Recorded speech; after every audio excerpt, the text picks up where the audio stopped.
ऐसा क्यों कहा? इसलिए कि जैसे आप दान करोगे, आपने दान कर दिया, जैसे आप बैंक में पैसे जमा कराते हो, आपके पैसे सुरक्षित, और बैंक ने जो आपको ऋण देना है, ब्याज देना है, वो ब्याज आपका शुरू हो जाएगा, इंटरेस्ट। और आपके पैसे सुरक्षित है, उस पैसे से बैंक फिर आगे आपको दे रहा 1 रुपया, 1%, आगे वो 5% पर लोन दे करके अपने उपभोक्ताओं से ब्याज कमाता है। हमने सबसे पहली शिक्षा तो ये लेनी है, और इसीलिए भगवान ने अपने भगत को हैंड टू माउथ रखा है। इसीलिए भगवान कहता है कि साईं इतना दीजिए जिसमें कुटुंब समाए, हम भी भूखा ना रहे अतिथि ना भूखा जाए, अन्यथा फिर भगत अपने कर्म फोड़ेगा बैंकों में पैसा जमा जो है करवा करवा के। इसलिए ये पवन दास बार बार आपको वीडियो बना के सलाह देता है कि पहली बात तो शत भक्ति करने वाले के पास में आवश्यकता से ज्यादा पैसा नहीं होता कि वो बैंकों में जमा कराए, एफडी करवाए, LIC करवाए, बैंकों से ब्याज ले, और अगर फिर भी ऐसा कोई कर रहा है तो परमात्मा का दोषी बन रहा है। अब इस ऑडियो में क्या समझाया गया है? बैंक क्या करता है कि जैसे आपने बैंक में पैसा जमा करा दिया, आपका पैसा सुरक्षित है। आजकल तो बैंकों में भी पैसा सुरक्षित नहीं है। कब बैंक का मैनेजर 2000 करोड़ खा के भाग रहा है, कब कौन सा बैंक बंद हो रहा है, आए दिन देख रहे हो आप। सरकार अपना पल्ला झाड़ लेती है, रो पीटो जाओ। तो कहा जा रहा है कि आपने बैंक में पैसा जमा करा दिया, आपका पैसा सुरक्षित है। अब सरकार आपको क्या करेगी? उसका 1% ब्याज देगी। पहली बार तो हम भक्तों ने ब्याज लेना नहीं, ब्याज तो ब्याज है, ना हमने बैंक से लेना ना हमने किसी और से लेना। तो पहली बात तो बैंक में यदि हम पैसा जमा करवाते हैं फिक्स डिपॉजिट में, तो बैंक से जो ब्याज आ रहा है वो हमारे लिए हराम है, क्योंकि बैंक कोई अपनी जेब से ब्याज नहीं देता हमें। बैंक के पास में दुनिया भर के 2 नंबर के काम करने वाले लोगों का पैसा होता है। अरे गरीब आदमी बेचारा कहां से बैंक में पैसे जमा कराएगा? बड़े बड़े धनपति जो कुबेरपति दुनिया को ठग रहे हैं, लूट रहे हैं, उल्टे सीधे काम कर रहे हैं, कोई शराब माफिया है, कोई बजरी माफिया है, कोई क्या है, कोई बूचड़ खाने चला रहा है, तो वो लोग रखते हैं बैंकों में पैसा। और बैंक क्या करेगा फिर? उस पैसे से फिर हमारे को ब्याज देगा 1%। तो हराम की कमाई ब्याज के रूप में आप और हमारे घरों में आ रही है। और गुरुदेव ने बताया कि हराम का पैसा, ब्याज का पैसा खाना और अपने बच्चों को जहर खिलाना बराबर है। पहला तो यह नुकसान। फिर क्या बताया गया इस ऑडियो में कि आपने बैंक में पैसा जमा करा दिया, आपका पैसा सुरक्षित, यानी मूलधन आपका सुरक्षित, और सरकार आपको 1% उसका ब्याज देगी। फिर अब वो बैंक कहां से कमाएगा? फिर बैंक क्या करेगा? आपके उस पैसे को 5% ब्याज पे और देगा आगे, किसी कंपनी को, किसी और को। यानी बैंक आपके पैसे से किसी और को ब्याज पे पैसा देके कमा रहा है, और आपका पैसा ब्याज पे किसी और को दे रहा है बैंक। वो ना जाने कोई शराब की दुकान खोलेगा, कोई बूचड़ खाना खोलेगा, कोई पान की दुकान खोलेगा, कोई शराब की फैक्ट्री खोलेगा। तो हर प्रकार से मरना ही मरना है भगत का, हर प्रकार से भगत का मरना ही मरना है। इसलिए भगत भाई बहनों, हम सत्सेवकों ने ना तो कोई एफडी करवानी, ना कोई LIC करवानी, हमने फिक्स डिपॉजिट पैसा बैंक में रखना ही नहीं है। और वर्तमान हालात ऐसे चल रहे हैं, बैंक कब लुट जाए, कब पिट जाए, कब भाग जाए, कब सरकार किसका लाइसेंस निरस्त कर दे, कोई भरोसा नहीं है। और आम आदमी के हाथ में कुछ नहीं है, कुछ भी नहीं है। तुम कर लो धरने प्रदर्शन। ये किसानों ने कितना बड़ा आंदोलन किया था, कहां सुनी उनकी सरकार ने? कुछ नहीं। फिर हाथ पे हाथ धर के रहोगे फिर। इसलिए पहली बार तो सत भक्ति करने वाले भगत को परमात्मा इतना देता नहीं कि उसने अपने कर्म फोड़ने के लिए बैंक में पैसा जमा कराना पड़े। और यदि है तो भाई बैंकों से तो बचो, अगर आप सतगुरु रामपाल जी के शत भगत हैं तो। नहीं तो विधि यहां पर बता दी गई है, भले ये मैनेजमेंट वालों ने AI तैयार की है, बिल्कुल सही है। इसलिए दास ने बहुत पहले वीडियो बना दिए इस विषय पर। कुछ थोड़ा बहुत है तो अपने घर पे रखो भाई। समय ऐसा ही चल रहा है वर्तमान में, पूरा बैंक सिस्टम इंटरनेट पे आधारित है।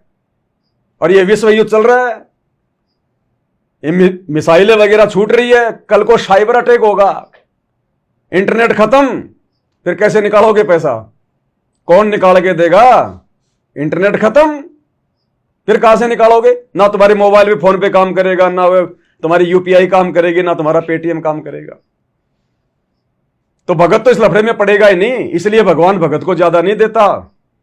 इसलिए गुरुदेव कहते हैं कि इतना ही मांगो, साईं इतना दीजिए जिसमें कुटुंब समाओ, बैंक में रखने वाला मत मांगो।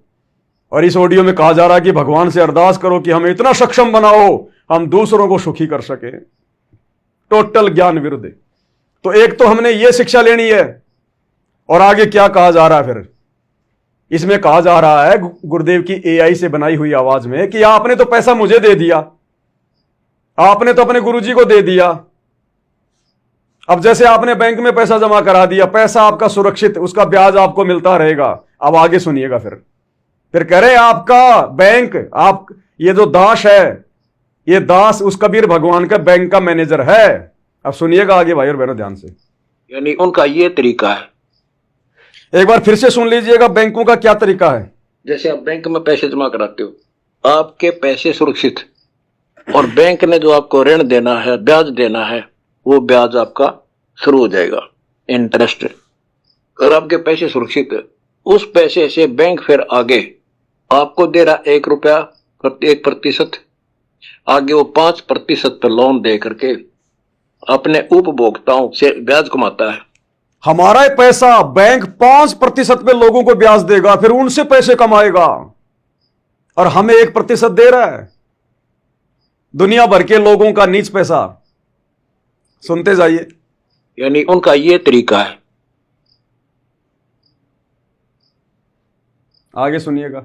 जिन्होंने बैंक में पैसा जमा करा, का पैसा नुकसान हो रहेगा, उनको क्रेडिट मिलता रहेगा, उनका ब्याज मिलता रहेगा। अब सुनिए। इसी प्रकार ये धर्म है। आपने दान किया, परमेश्वर कबीर जी के बैंक में आपका दान जमा हो गया। अब बताओ भाई और बहनों, आपका पैसा कबीर परमेश्वर के बैंक में कहां जमा हो रहा है? कबीर परमेश्वर जी तो हिसार जेल में बैठे हैं, सतगुरु रामपाल जी। ये आश्रम खोलने के उनके आदेश है नहीं, ये बैंक तो मनमाने तरीके से खोल दिए गए। ये आश्रम जो है ये बैंक हैं, और ये बैंक कबीर भगवान के नहीं है, कबीर भगवान के नाम से खोल दिए गए, काल प्रेरणा से धार्मिक धंधे के लिए। भगवान ने कोई आदेश नहीं दिया ये बैंक खोलने का, आश्रम खोलने का। जब हमारे मैनेजर हिसार जेल में बैठे हैं, भाई मैनेजर तो किसी कारण से जेल में बैठा है, और तुम बैंक में कैसे पैसे जमा करा दोगे भाई? सुनिएगा ध्यान से।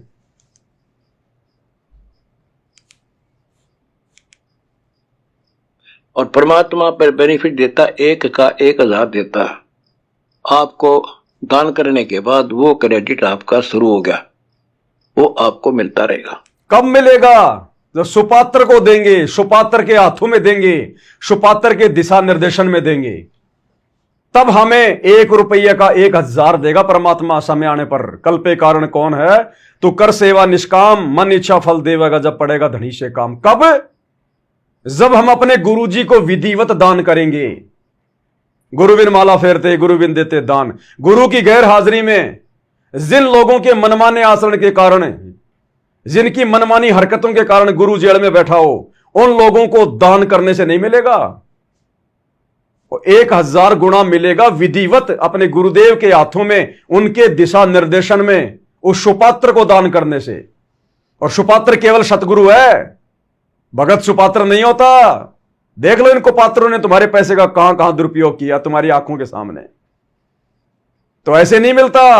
ये एआई से जो ऑडियो बनाई गई है, भक्तों को भ्रमित किया जा रहा है, भक्तों को भावनात्मक रूप से ज्यादा दान करने के लिए प्रेरित किया जा रहा है। ध्यान से सुनिएगा। पर बेनिफिट देता, 1 का 1000 देता। आपको दान करने के बाद वो क्रेडिट आपका शुरू हो गया, वो आपको मिलता रहेगा। अब वो पैसा जो है वो बैंक मैनेजर में देखना होता है कहां लगाना, जिससे हमें ज्यादा लाभ हो। इसलिए दास इस परमेश्वर कबीर जी के सेठ के बैंक का मैनेजर है। आपका बैंक पर इस पैसा जमा जो होता है, दास ने देखना है कि कहां लगाऊं, कहां खर्च करूं इसको, जिससे मेरे बच्चों को और ज्यादा इसका पुण्य मिले। अब क्या कहा जा रहा है इस एआई से तैयार की गई ऑडियो में गुरुदेव की आवाज में कि दास रामपाल दास उस कबीर परमेश्वर के बैंक का मैनेजर है और आपने तो दान कर दिया। अब मुझे देखना मैंने वो पैसा कहां लगाना है। यह ज्ञान विरुद्ध बात है। गुरु ये कभी नहीं कहेगा कि ये मैंने देखना है कि मैंने कहां लगाना। नहीं, गुरु खुद एक भगत की भूमिका निभा रहा है और गुरु परमात्मा के यानी स्वयं के विधान के खिलाफ वो पैसा यूज नहीं करेगा। फिर ये कैसे कह दिया गया कि वो तो मैनेजर ने देखना वो पैसा कहां लगाना है। अरे बैंक वाला मैनेजर तो लगा सकता है कहीं भी, वो भगवान नहीं है, उसकी कोई नियम मर्यादा नहीं है। उनको तो धन चाहिए, वो तो माया के पुजारी हैं, उनको तो अपना बैंक चलाना है। ये परमात्मा है, परमेश्वर है, हम इनको मैनेजर ना समझें। तो यहां जो कहा जा रहा है कि दास ने देखना फिर वो धन कहां लगाना, नहीं, गुरुदेव ने बता रखा है कि जो तुम दान धर्म करते हो पैसा कहां लगता है, किस तरीके से दास उस पैसे को लगाता है। और गुरुदेव ने कहा कि मैं तुम्हारी आंखों के सामने लगाता हूं, तुम्हारी आंखों के सामने तुम्हारी सेवा में लगाता हूं। राजनीति में नहीं लगाता गुरु, आरक्षणबाजी में नहीं लगाता, चंदे के रूप में नहीं देता किसी को, किसी के धर्मशाला नहीं बनाता, किसी के मकान नहीं बनवाता, जगत के अनुपदेशियों के स्टेडियम नहीं बनवाता गुरु। गुरु तो बंद करवाने आया ये स्टेडियम, ये खेल वगैरह जो हमारे श्वासों को और समय को जो बर्बाद कर रहे हैं। और ये सारा पैसा कहां लगाया जा रहा है वर्तमान में तुम्हारा? इन्हीं कुकर्मों में, गुरु जी के विधान के विपरीत इन्हीं कुकर्मों में। तो यहां पर गुरुदेव भगवान के द्वारा यह कहना कि फिर यह दास का काम है, वो पैसा मैं कहां लगाऊंगा, गुरुदेव भगवान ये बात नहीं कहेंगे। गुरुदेव हम एक भगत की भूमिका करके दिखा रहे, साथ साथ हमारा गुरु उन पैसों का सदुपयोग करेगा तभी तो हम अपने धन का सदुपयोग करेंगे। हमारा गुरु हमारा टीचर है और विद्यार्थी टीचर से सीखता है। तो गुरु की जो पुस्तक है वो तो खुली हुई है, खुली किताब है, कहां लगाना है ये तो अनिश्चित बात हो गई। गुरु तो राजनीति में लगा देगा तो फिर तो उसका विधान टूट गया, मर्यादा टूट गई उसकी। तो हमारे गुरुदेव ने कभी भी ना तो यह कहा कि बच्चों तुम तो दान करो, बस ज्योति पाठ करो, बाकी मैंने देखना वो पैसा कहां लगाना है। गुरुदेव ने हमारी आंखों के सामने लगाया ताकि हमें शिक्षा मिले कि हम भी अपने दान धर्म का इसी प्रकार से सदुपयोग करें, हम भी पैसे का इसी प्रकार से सदुपयोग करें, गलत कार्यों में ना लगवाएं। तो गुरुदेव ने अपने बच्चों की सेवा में लगाया, भंडारे में लगाया, साबुन तेल पानी की व्यवस्था में लगाया, रजाई गद्दे मंगवाए, शेड बनवाया, नीचे मैट बिछवाई, रजाई और गद्दे मंगवाए, आने जाने के लिए बसों की व्यवस्था करवाई। गुरु ने वो पैसा धर्म में लगाया। ये नहीं कहा गुरु जी ने कि वो मैंने देखना कहां लगाना है। अब ये संगत को काल प्रेरणा से निश्चित किया जा रहा है कि बस बस गुरु जी ने कह दिया कि मैंने देखना कहां लगाना है। जब कोई कहेगा ना कि तुम्हारा दान का तो दुरुपयोग हो रहा है, तुम तो जबरदस्ती लोगों के मकान बना रहे हो, ये तो शास्त्रों के विरुद्ध जो है ये धर्म है। ऐसे तो दुनिया ना जा जा के कहीं पे कंबल बांट रही है, किसी के मकान बनवा रही है, बड़े बड़े समाज सेवी लोगों के मकान बनवा रहे हैं। ये काम तो दुनिया ना कर रही है। ये काम करने के लिए थोड़ी कहा गुरुजी ने। गुरुजी ने तो यह कहा कि जो मैं कह रहा हूं, जो बता रहा हूं, जो नियम शास्त्रों के अनुसार तुमने दान धर्म करना है और केवल सुपात्र को देना है। तो जो लोग ये काम कर रहे हैं मैनेजमेंट वाले, ऐसे काम तो समाज सेवी संस्थाएं भी कर रही हैं, वो शास्त्र अनुकूल नहीं है। तो भक्तों को काल प्रेरणा से निश्चित किया जा रहा है कि भाई गुरुजी ने कह दिया, क्योंकि भगत बेचारे समझ पाएंगे नहीं। गुरुजी तो इस ऑडियो को गुरुजी की ऑडियो मान लेंगे, भाई गुरुजी ने कह दिया मैंने देखना कहां लगाना है। अब या लो फिर हो गए निश्चिंत। अब ये नकली ऑडियो, एआई से तैयार की गई ऑडियो, गुरुजी के ज्ञान से कोई बातें मेल नहीं खा रही। ऐसे ये काल सूक्ष्म चाल चलता है। ऐसे नाम तुम्हारा ले करूं आवाजा, या विद जीवों को भटकाऊं, और जाओ जोग जीत संसारा, जीव न माना कहा तुम्हारा। अब कहां उस परमात्मा की बात मानी जा रही है? उस परमात्मा के तो सत्संगों के खिलाफ सारे काम हो रहे हैं। तो सही कहा था ना काल ने, जाओ जोग जीत संसारा, जीव न माना कहा तुम्हारा। तो आज वही तो परमात्मा सतगुरु रामपाल जी के रूप में है और 30 साल से हमें समझा रहा है, लेकिन आई समझ में नहीं आई। आगे सुनिएगा भाई और बहनों। इसका कमीशन मिले बच्चों, आप दान करते रहो जैसे करते हो, कोई कमेटी वगैरह बना के काम खराब ना करना। अब ये कमेटी तो बनाई गई है भाई, ये आश्रम वाले कमेटी तो बना के कर रहे हैं सारा काम। ये ट्रस्ट बना रखे हैं ना, धर्मार्थ ट्रस्ट, मुनिंद्र ट्रस्ट, ऋषि ऋषि करुणामय ट्रस्ट। अरे ट्रस्ट का मतलब क्या होता है? कमेटी। तो खुद ही क्या कह रहे हैं और खुद ही अपनी बातों के विरुद्ध कार्य कर रहे हैं। अरे ट्रस्ट बना के तो कर रहे हो तुम लोग, कमेटी बना के तो सारे काम कर रहे हो। कौन कौन आदमी जाएगा राशन लेके, कौन कौन आदमी दे के आएगा, मकान कौन बनवाएगा, देख रेख कौन करेगा, सामान कौन खरीदेगा। ऐसे थोड़ी कि तुमने किसी भी संगत वाले को उठा दिया और भेज दिया। कोई बिहार का भगत आया हुआ तो मैंने बोल दिया भगत जी वहां जाओ, सीमेंट के कट्टे लिया, उसको क्या पता कहां दुकान है, क्या लाना है, क्या भाव है। तो कमेटी तुम लोगों ने सेट कर रखी है ना, और तुम खुद ही कह रहे हो कि कोई कमेटी बना के अपने कर्म खराब मत करना, और कर्म खराब करने में लगे हुए हैं। वो तोते वाली बात हो गई भाई और बहनों, सारे के सारे जाल में फंसे पड़े।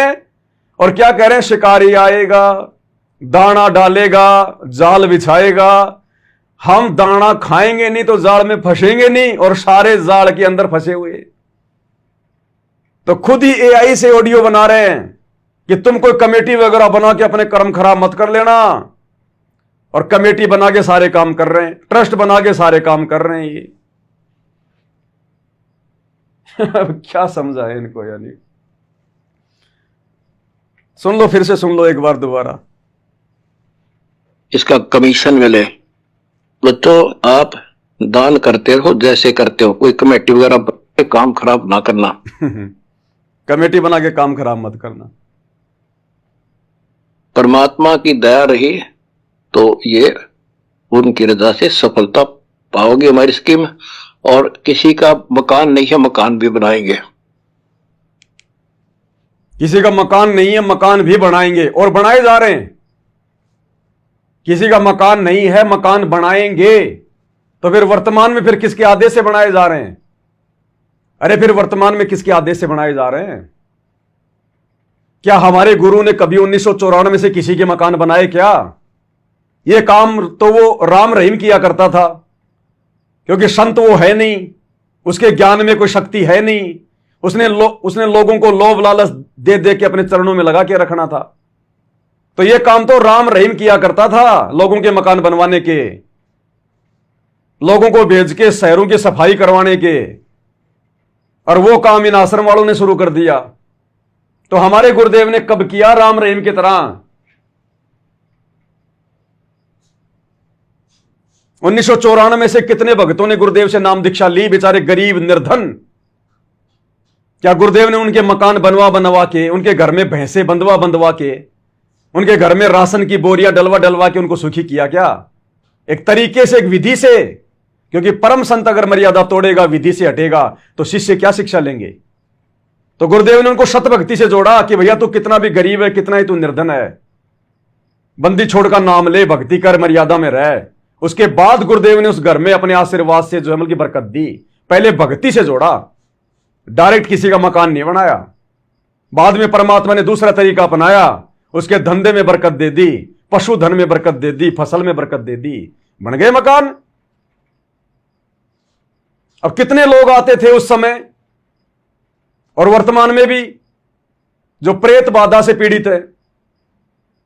तो क्या गुरुदेव ने कोई झाड़ा वाड़ा मार के, कोई मंत्र वंत्र बोल के, या कोई थप्पी थुप्पी मार के ठीक किया क्या? एक विधि है, एक तरीका है। गुरुदेव ने उनको शतभक्ति से जोड़ा, उनको भक्ति के मंत्र दिए, तीनों समय की आरती दी, सुनने को सत्संग दिए, उससे उनकी प्रेत बाधा ठीक हुई। तो ये भगवान चाहता तो वैसे भी ठीक कर देता, ये तो सक्षम है, ये तो वैसे भी ठीक कर देता। फिर भक्ति क्यों दी? क्योंकि ये तरीका यही है संसार को सुखी करने का, भक्ति। भक्ति से ही इंसान सुखी होगा। तो वो ही तरीका आप और हम भाई बहनों ने अपनाना चाहिए। जो चेला सतगुरु का होई, हमारी चाल चलेगा सोई। तो भक्तों को शत भक्ति से जोड़ना चाहिए, लोगों को सत्संग सुनने के, लोगों को सलाह देनी चाहिए। ना कि जा जा के मकान बनाना, राशन देना, अन्नपूर्णा मुहिम चलाना। अरे ये तो सरकार के काम है, अरे ये तो सरकारों के काम है भाई। दुनिया भर का टैक्स ले रही है सरकार, 2-2 रुपए में खाना खिलाना, 1-1 रुपए में खाना खिलाना। ये तो दूसरी समाज सेवा संस्था भी कर रही हैं। सरकार भी बहुत सारे लंगर लगा रही है, भंडारे लगा रही है, 1-1 रुपए में फ्री में भी। ये तो सरकारों के काम है, भक्तों के काम नहीं है। ये रोडे बनाना, मकान बनाना, फ्री में राशन बांटना। क्यों अपना वो लेन देन बढ़ा रहे हो भाई? वो कर्जा मत बढ़ाओ। अगर मदद भी अगर कभी अगर करनी पड़ जाए तो केवल उपदेशी भक्तों की करो, जो परमात्मा से जुड़े हुए हैं, ताकि उनको सहारा मिलेगा, भक्ति करने की हिम्मत मिलेगी, परमात्मा पे विश्वास बढ़ेगा, और वो भक्ति करेंगे तो परमात्मा प्रसन्न होगा। तो अगर मदद भी करनी थी अगर इस प्रकार की अन्नपूर्णा मुहिम के तहत, तो केवल अपने भगत भाई बहनों की, ना कि जगत वालों की। क्योंकि गधों को गुरुदेव ने भोजन कराने से मना किया है। गधों को खिलाओगे कुछ नहीं मिलेगा। आगे क्या कह रहे हैं सुनिएगा, लास्ट है।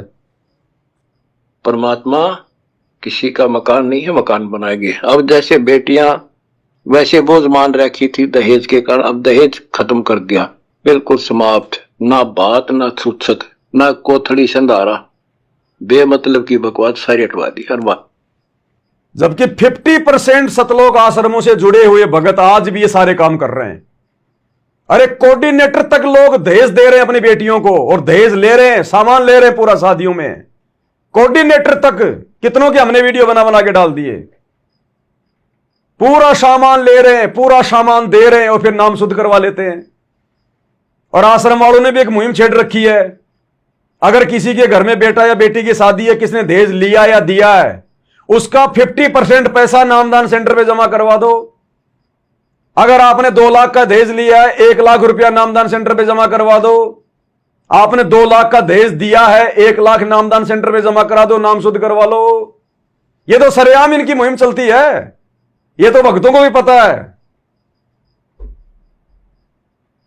और लड़कियां कितना सोना चांदी पहन के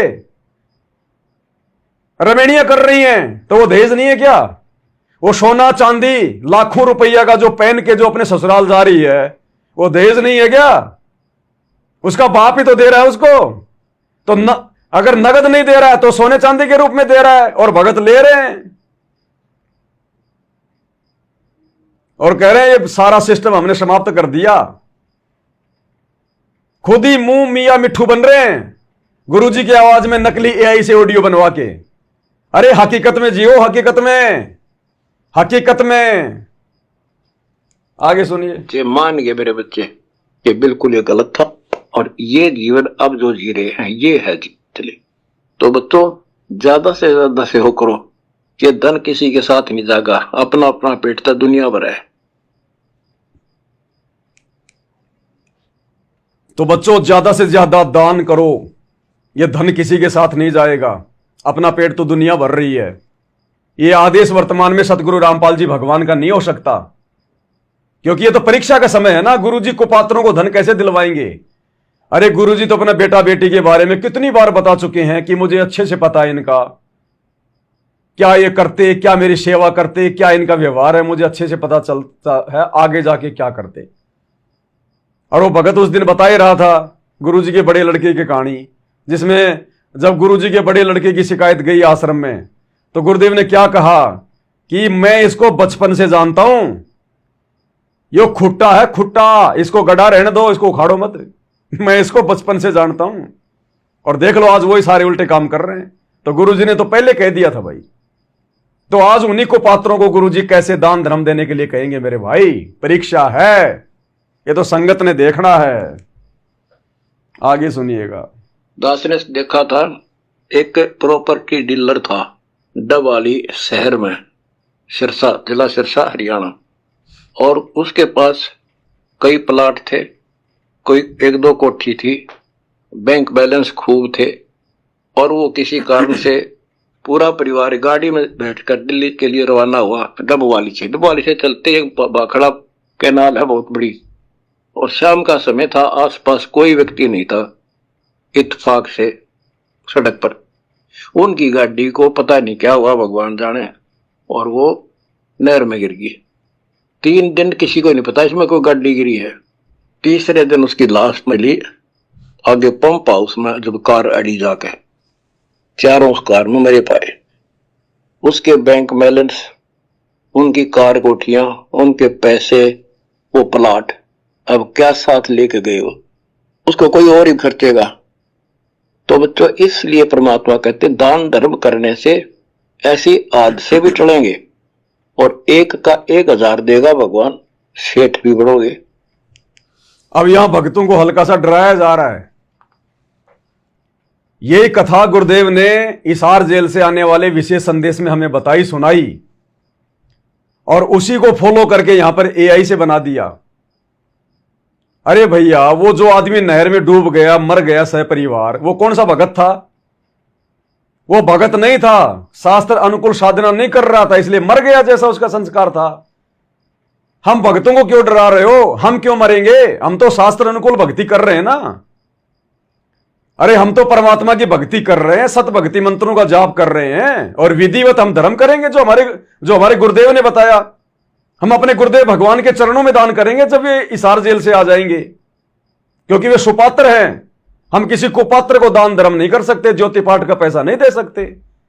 तो बताओ फिर हमारे साथ हादसा क्यों होगा? हम क्यों मरेंगे? हमारा एक्सीडेंट क्यों होगा? हमारी गाड़ी नहर में क्यों गिरेगी भाई?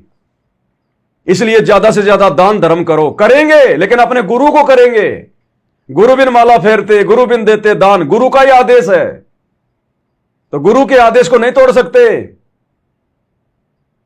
भाई। गुरु ने पूरी साल पढ़ाया, भारत की राजधानी नई दिल्ली, भारत की राजधानी नई दिल्ली, गुरु बिन माला फेरते, गुरु बिन देते दान, और वही टीचर उस परीक्षा के समय में कहे कि कुपात्रों को दान कर दो, आश्रमों में दान कर दो, मेरे परिवार को दान कर दो, वही टीचर कहे कि भारत की राजधानी लिखो बंबई, बंबई, तो वो बच्चा बंबई नहीं लिखेगा टीचर के कहने से भी। जो टीचर ने उसको जो सिखाया है, जो सिलेबस में है कि भारत की राजधानी नई दिल्ली, वो नई दिल्ली लिखेगा उस परीक्षा में। तो वर्तमान में गुरुदेव भगवान क्या आदेश देंगे, क्या आदेश नहीं देंगे? अगर उनके ज्ञान के अकॉर्डिंग आदेश है, उनके द्वारा पहले दिए गए सत्संगों के आधार से अगर उनका आदेश है, तो ही परीक्षा के समय में भगत मानने के लिए बाध्य है। अगर परीक्षा में गुरु भी उल्टी बात बताएगा, परीक्षा लेने के लिए, भक्तों की कॉमन सेंस चेक करने के लिए, तो भगत भैया भारत की राजधानी नई दिल्ली की जगह बंबई नहीं लिखेगा। हमें दान धर्म करने की सही जगह गुरु ने बताई। गुरु के चरण, गुरु की आज्ञा, गुरु का आदेश, गुरु के हाथों में। गुरु बिन माला फेरते, गुरु बिन देते दान, गुरु बिन दोनों निष्फल, चाहे पूछो वेद पुराण। और आज यदि हमें गुरु भी आदेश देगा तो भी हमने विचार करना पड़ेगा। गुरु के हर आदेश को आंख बंद करके फॉलो नहीं किया जाता, विशेषकर जब वो परीक्षा का समय हो। अरे गुरु ने तो यह भी कहा था कि भैया आओ मेरे सर में 5-5 जूते मारो, आदेश नहीं था क्या? फिर क्यों नहीं मारे भक्तों ने गुरु जी के सर में जूते? वहां बुद्धि विवेक का इस्तेमाल करना था। तो ये परीक्षा चल रही है और गुरु ने बिल्कुल क्लियर कर रखा है, संशय की कोई गुंजाइश नहीं है, अगर आपने सत्संग ध्यान से सुने हैं तो। आगे देखिए। इसलिए परमात्मा आपको सद्बुद्धि दे, हिम्मत दे, और दास के इस मिशन को सफल बनाने में दिन रात एक करके सहयोग दे। सत्संग ये बिल्कुल ओके बात है, लेकिन ये संकेत है, सांकेतिक है ये, कि परमात्मा आपको सद्बुद्धि दे, आपको हिम्मत दे, और इस दास के मिशन में सहयोग करो। बिल्कुल परमेश्वर हमें सद्बुद्धि दे कि आज उनकी गैर हाजिरी में हम किसी भी कुपात्र के हाथों में ज्योति पाठ और दान का पैसा अपनी बर्बादी के लिए ना दें। इन आश्रमों में बैठे हुए इन कुपात्रों के हाथों में, गुरुजी के परिवार के हाथों में, कोऑर्डिनेटरों के हाथों में, जो सरेआम पैसे को राजनीति में, आरक्षणबाजी में, गुंडों की सीबीआई जांच में, स्टेडियम बनाने में, लोगों की धर्मशाला बनवाने में, लोगों के मकान बनवाने में बर्बाद कर रहे हैं, इनको हम बिल्कुल भी ना दें। परमेश्वर हमें सद्बुद्धि दें और परमात्मा हमें हिम्मत दें। परमेश्वर हमें हिम्मत दें कि हम सच को सच कह सकें, दूसरे भगत भाई बहनों को बता सकें, समझा सकें, उनको सलाह दे सकें। उसके लिए हमने जो भी सहना पड़ेगा हम सहेंगे अपने गुरुजी के आशीर्वाद से। और अंत में आप इस मिशन में सहयोग दें। तो गुरुजी का मिशन है आत्माओं को ज्ञानी बनाना, आत्माओं को विद्वान बनाना। ताकि आत्माएं काल के षड्यंत्र में ना फंसें, अपनी मर्यादा ना तोड़ पाएं। तो हमने सहयोग करना है, स्वयं भी गुरुदेव के ज्ञान को आधार बनाकर चलना है और अन्य भगत भाई बहनों को भी ज्ञान आधार से हमने सोशल मीडिया के माध्यम से, क्योंकि जा जाकर समझाएंगे कोई नहीं समझेगा, वाद विवाद करेंगे, लड़ाई झगड़ा करेंगे, भक्तों की बुद्धि पे काल बैठा हुआ इस समय। इसलिए परमात्मा ने सोशल मीडिया दी है, घर बैठ के लोगों को संदेशा दो, हजारों लोगों तक आपकी आवाज जाएगी। जो परमात्मा की हंस आत्मा होगी स्वीकार कर लेगी, मान लेगी, नहीं तो धक्के खाता रहेगा यहीं पर। बहुत लंबा चौड़ा क्षेत्र है 21 ब्रह्मांड, 84 लाख योनियां है, धक्के खाता रहेगा।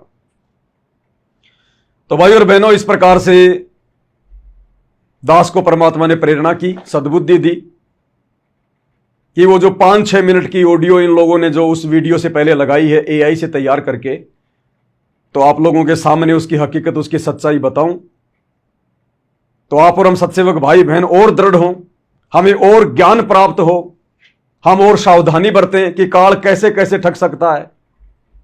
और कुछ एक आत्माएं जो इन आश्रमों से जुड़ी हुई है, बेचारे नादान है, सच्चाई का पता नहीं है, अगर उनके हाथ ये वीडियो लग जाए, समझ में आ जाए मालिक के आशीर्वाद से, तो उन आश्रमों से, उनको पात्रों से अपना रिश्ता नाता तोड़ो और अपने घर बैठकर, जब तक गुरुजी नहीं आ जाते हैं, ज्ञान आधार से घर को आश्रम बना के, मर्यादाओं में रह के और अपने गुरु को परमात्मा मान के, जैसे हम सत्सेवक भाई बहन भक्ति कर रहे हैं, और पल पल परमात्मा हमारे साथ में, कोई दिक्कत नहीं, कोई अड़चन नहीं आने दे रहा भगवान, उल्टा हिम्मत देता है, सद्बुद्धि देता है।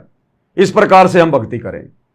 हमने गुरु प्रसन्न करना है, गुरु का परिवार प्रसन्न नहीं करना। हमें गुरु का परिवार सतलोक लेकर नहीं जाएगा, ये खुद तो जाके दिखा देना, ना जाने कितने जन्म लेने पड़ेंगे जो कुकर्म इन्होंने किए हैं।